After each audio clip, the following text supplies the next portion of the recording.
Assalamualaikum warahmatullahi wabarakatuh. Perkenalkan, nama saya Dinda Permatasuci dengan NIM 2104213. Baiklah, pada tugas video manajemen risiko dan kebencanaan dengan dosen pengampu Bapak I. Permana, STMT, saya akan mereview artikel 3. Identitas artikel, judulnya yaitu Analisis Koordinasi dalam Manajemen Bencana.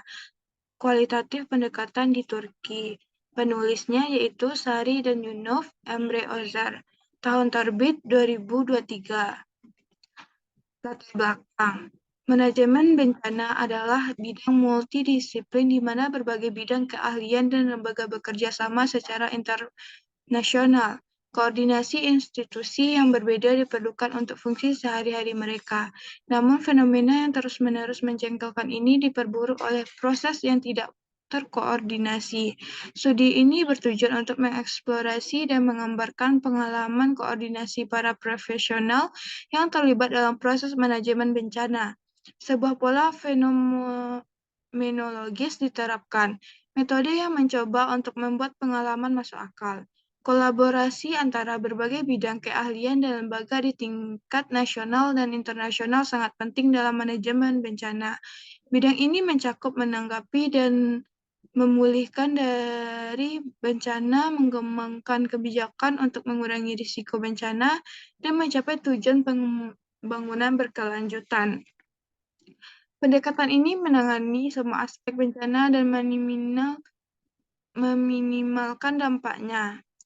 Manajemen bencana terdiri dari 4 komponen utama. Yang pertama, mitigasi, persiapan, respon, dan pemulihan. Mitigasi melibatkan mengurangi konsekuensi negatif dalam skenario berbahaya. Sebaliknya, persiapan melibatkan pengembangan kemampuan oleh pemerintah, komunitas, dan individu untuk memprediksi, menangani, dan pulih dari bencana yang diharapkan secara efisien. Studi tentang mitigasi menunjukkan bahwa berinvestasi dalam mencegah bencana dapat secara signifikan mengurangi kerugian ekonomi dan lainnya selama dan setelah bencana. Respon mengacu pada tindakan yang diperlukan untuk melindungi kehidupan, properti, dan lingkungan. Upaya pemulihan bertujuan untuk meningkatkan kualitas hidup, kesejahteraan, dan kondisi ekonomi masyarakat atau masyarakat yang terkena bencana. Agar disaster manajemen berhasil, sangat penting untuk melakukan implementasi yang berkualitas di setiap tahap. Koordinasi diperlukan bagi berbagai lembaga untuk mencapai tujuan bersama di semua tahap manajemen bencana. Metode riset. Metode sampling khusus digunakan dan wawancara yang berlangsung selama 977 menit dengan 31 orang dilakukan. Studi ini bertujuan untuk mengeksplorasi dan menggambarkan pengalaman koordinasi para profesional yang terlibat dalam proses manajemen bencana. Dalam penelitian kualitatif ini, pola fenomenologis diimplementasikan dan proses penelitian mencakup pengumpulan data, analisis, dan interpretasi makna data. Penelitian kualitatif bertujuan untuk memahami makna peristiwa, melayani fenomena tak terduga, dan efeknya. Metode ini lebih fokus pada proses daripada hasil atau output. Para peneliti kualitatif berusaha untuk mengembangkan gambaran yang kompleks tentang masalah atau masalah yang sedang dipelajari. Pendekatan ini melibatkan mengidentifikasi banyak faktor yang terlibat dalam situasi dan mengungkapkan peristiwa secara keseluruhan. Hasil riset.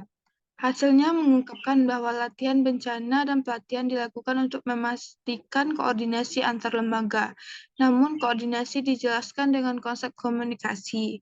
Perbedaan antara pengetahuan etika koordinasi dan aplikasi praktisnya patut dicatat. Masalah yang paling umum yang menyebabkan masalah koordinasi terkait dengan sistem komando insiden, pemimpin kapal, manajemen sumber daya, komunikasi, dan penggunaan media sosial. Kode masalah yang lebih spesifik adalah tugas yang tidak pasti, multi-authority, kurangnya kesatuan bahasa, dan kesenjangan kepemimpinan. Disinformasi dalam kategori media sosial muncul sebagai masalah koordinasi, namun telah dinyatakan dinyatakan secara intens bahwa media sosial harus digunakan untuk berbagai informasi yang cepat.